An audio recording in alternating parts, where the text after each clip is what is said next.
12வது சர்வதேச உலக யோகா தினம் நல்வாழ்த்துக்கள். இன்றைக்கி உடல் நலம் மனவளம் அதுதான் அதிகமாக இருந்ததுன்னா அதுதான் நிரந்தரமான மகிழ்ச்சியை தரும். ஒருத்தரோட வாழ்க்கையில் யோகா என்ன மாதிரியான மாற்றத்தெல்லாம் கொடுக்கும் சார்? மாற்றத்தை கொடுக்காது அப்படின்னு கேள்வி கேட்டால் நல்லாயிருக்கும். ஏன்னா யோகா அப்படிங்கிறது எல்லாருடைய நோக்கம் எக்ஸசைஸ் அப்படின்னு நினைக்கிறாங்க. யோகா அதை தாண்டி ஒரு விஷயத்தை பண்ண இந்த ஸ்ட்ரெஸ்ஸை மேனேஜ் பண்ணுறதுக்கு உதவி செய்கிறது தான் யோகா. யோகா என்ன பண்ணுது அப்படின்னா ஸ்ட்ரெஸ்ஸை மேனேஜ் பண்ணுது.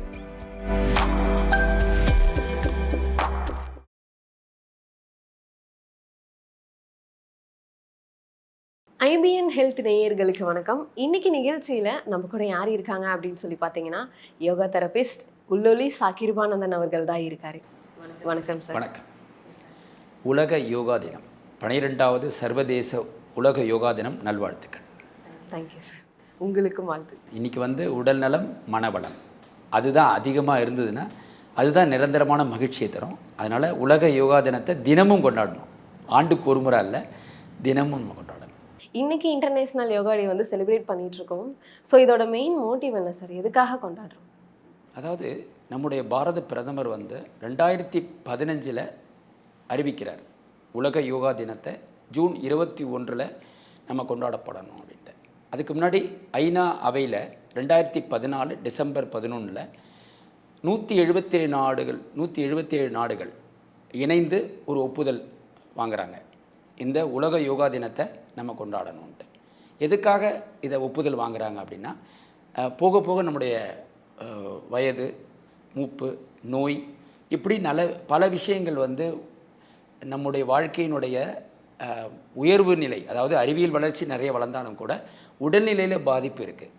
இதை தடுப்பதற்கும் நம்முடைய ஆயுளை மேம்படுத்துவதற்கும் இந்த யோக தினத்தை உலகம் முழுவதும் எடுத்து செல்ல வேண்டும் அப்படிங்கிற நோக்கத்தில் 177 நாடுகள் இணைந்து ஐநா அவையில் ஒப்புதன்படி டிசம்பர் 11 ஒரு ஒப்புதல், ஒரு தீர்மானம் நிறைவேற்றப்படுகிறது. அதன் அடிப்படையில் தான் 2015 நம்ம கொண்டாடிட்டுருக்கோம் ஜூன் 21. அதில் இன்னொரு விஷயம் என்ன, ஜூன் 21 ஏன் தேர்ந்தெடுக்கப்பட்டது அப்படின்னா, கதிரனுடைய அந்த ஒளி கற்றைகள் பார்க்குறோம். கிழக்கு பக்கம் நம்ம சொல்லுவோம். அது எந்த பக்கம் கிழக்கு பக்கம் இருக்குது, வடகிழக்கில் இருக்கா, தென்கிழக்கில் இருக்கா, இல்லை மத்திய கிழக்கில் இருக்கா அப்படிங்கிறத பார்க்க வேண்டியது இருக்குது. ஜூன் 21 அப்படின்ற போது அது வடகிழக்கு பகுதியில் இருக்கிறதா சொல்கிறாங்க. அது சரியான காலநிலை. அந்த காலநிலையில் இதை கொண்டாடினால் உடல் ஆரோக்கியத்திற்கு ஒரு நல்ல ஒரு மேம்பாடு இருக்கும் என்ற அடிப்படையில் தான் ஜூன் 21 தேர்ந்தெடுத்திருக்கிறார்கள். ஒருத்தரோட வாழ்க்கையில் யோகா என்ன மாதிரியான மாற்றத்தெல்லாம் கொடுக்கும் சார்? யோகா என்ன மாற்றத்தை கொடுக்காது அப்படின்னு கேள்வி கேட்டால் நல்லாயிருக்கும்.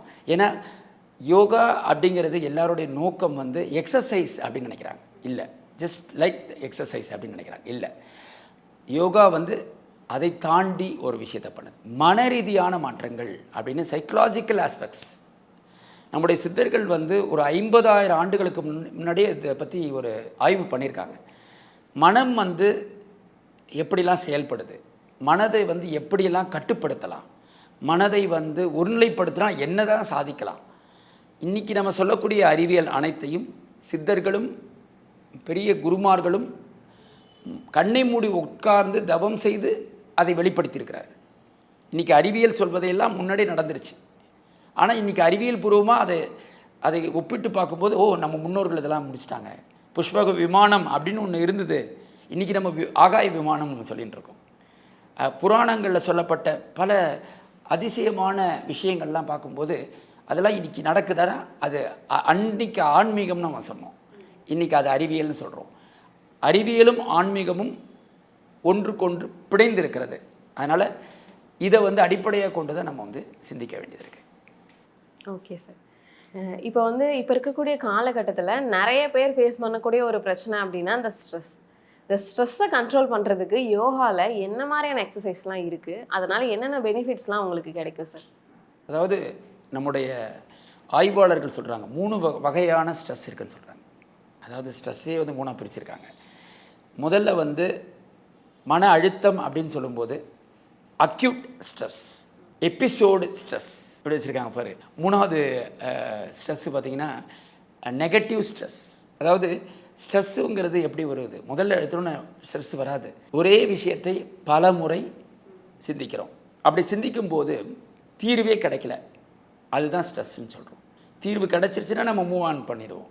ஒரே விஷயத்தை திரும்ப திரும்ப சிந்திக்கும் போது அழுத்தம் ஏற்படுது, மனதிற்கு ஒரு தேவையில்லாத ஒரு வலியை ஏற்படுத்துது. அதுதான் ஸ்ட்ரெஸ்ஸுன்னு ஆங்கிலத்தில் சொல்கிறோம். அக்யூட்டுன்னா ரொம்ப அதிகமான பாதிப்பு, ஆழமான பாதிப்பு ஏற்படுத்துது. எபிசோடு ஸ்ட்ரெஸ்ஸுனால் அது சீரியல் மாதிரி அப்பப்போ வந்து போகுது. இதுலேயே பாசிட்டிவ் ஸ்ட்ரெஸ், நெகட்டிவ் ஸ்ட்ரெஸ் இதை பிரிச்சிருக்காங்க இந்த ஆய்வாளர்கள் சொல்கிறாங்க.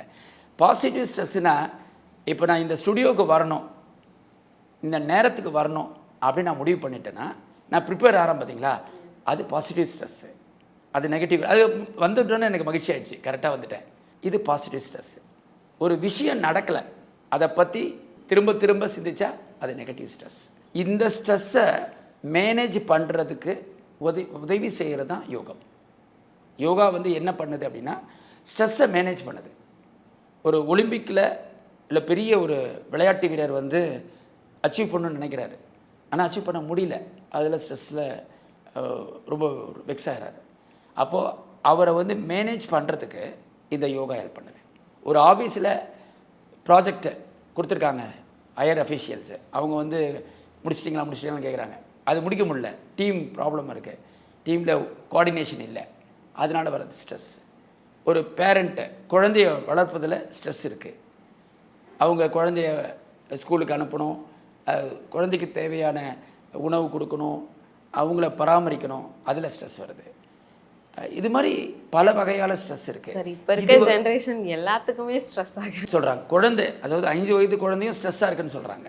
அப்போது இதுக்கு அடிப்படை காரணம் வந்து வெறும் வந்து வாழ்க்கை முறையை மட்டும் சொல்ல முடியாது.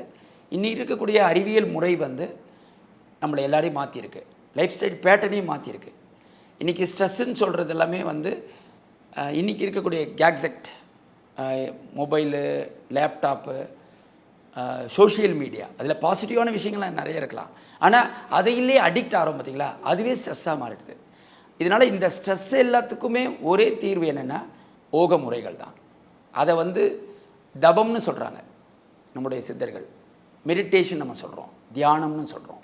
அந்த முறை மூலமாக அதை கட்டுப்படுத்தலாம். சார், அடுத்ததான் வந்து இப்போ இருக்கக்கூடிய காலகட்டத்தில் 30 வயசுலேயே வந்து இந்த மூட்டு வலி பிரச்சனையாக இருக்கட்டும், தைராய்டு பிரச்சனையாக இருக்கட்டும், இல்லை சுகர் ப்ராப்ளமாக இருக்கட்டும், இந்த மாதிரி நிறைய விஷயங்கள், நிறைய ஹெல்த் இஷ்யூஸ் வந்து வந்துட்டுருக்கு இல்லையா? இதுக்கு வந்து யோகா தெரப்பி மூலிமா என்ன மாதிரியான விஷயங்கள்லாம் இருக்குது, அதெல்லாம் அவங்க ஃபாலோ பண்ணுறதுனால என்ன மாதிரியான பெனிஃபிட்ஸ் வந்து கிடைக்கும் சார்? இது எல்லாத்துக்குமே அடிப்படையான ஒரு காரணம் என்ன அப்படின்னா சைக்கோசோமேட்டிக் டிசீஸ்ன்னு சொல்கிறாங்க. மூட்டு வலியாக இருக்கட்டும், தலைவலியாக இருக்கட்டும், வயிற்று வலியாக இருக்கட்டும், டயபெட்டிஸாக இருக்கும், ஆஸ்தமாவாக இருக்கட்டும், இது எல்லாமே க்ரானிக் டிசீசஸ். இது எல்லாமே மன அழுத்தத்தினால்தான் வருது. ஏற்கனவே நம்ம பார்த்தோம் ஸ்ட்ரெஸ்ஸுனா என்ன, ஸ்ட்ரெஸ் மேனேஜ்மெண்ட் என்னென்ன. அப்போது மன அழுத்தம் தான் இதுக்கு அடிப்படை காரணமாக இருக்குது. ஆன்சைட்டி, நம்ம நினைக்கிறதெல்லாம் நடக்க மாட்டேங்குது, அதனால வருது. அதே நினச்சிட்டு இருந்தால் சாப்பிட மாட்டோம், அல்சர் வந்துடுது. அப்போது இது எல்லாத்துக்குமே அடிப்படை வந்து நம்முடைய எண்ணங்கள். இதை வந்து திருமூலர் சொல்கிறார், நாட்டம் இரண்டும் நடுமூக்கில் வைத்திடில், வாட்டமும் இல்லை மனைக்கும் அழிவில்லை, ஓட்டமும் இல்லை உணர்வில்லை தான் இல்லை, தேட்டமும் இல்லை சிவன் அவனாமே அப்படின்றார். அப்படின்னா என்ன அர்த்தம்னா, நம்ம ஒரு இடத்துல உட்காந்துட்டு ஏன் இந்த பிரச்சனை வந்தது, இந்த பிரச்சனைக்கான மூல காரணம் யார், 3 காரணம் தான். ஒன்று நான் தான், நான் இல்லைன்னா இதை திங்க் பண்ண மாட்டேன். ரெண்டாவது வந்து ஆப்போசிட்டில் இருக்கக்கூடியவங்க, எதிரில் அதற்கு எதிர்வினை ஆற்றக்கூடியவங்க. மூணாவது சூழ்நிலை காரணிகள். இது 3 விஷயந்தான் இந்த மன அழுத்தத்துக்கும் நோய்க்கும் அடிப்படை காரணமாக இருக்குது. என்னுடைய அடிப்படையான அனுபவத்தில் நான் சொல்கிறது வந்து, மனசை சரி பண்ணிட்டா நீங்கள் எந்த விதமான மூட்டு வலி, தலைவலி, வயிற்று வலி, டயபெட்டிஸ், ஆஸ்துமா, இது எல்லாமே கொஞ்சம் கொஞ்சமாக கண்ட்ரோல் ஆகி க்யூர் ஆகிடும். ஆனால் நீங்கள் அடிப்படையில் அந்த காரணங்களை தெரிஞ்சிக்காமல் அதுக்கு மருந்து கொடுக்குறோம். டயபெட்டிஸ்க்கு மருந்து சாப்பிட்றோம், மூட்டு வலியை சரி பண்ணுறதுக்கு மருத்துவம் பார்க்குறோம். அது பார்க்கக்கூடாதுன்னு நான் சொல்லலை, அது ஓரளவு தான் செயல்படுமே ஒழிய மனசை சரி பண்ணிட்டா நம்முடைய உடலும் சரியாயிடும். அப்படிங்கிறது தான் சித்தர்களுடைய கருத்து.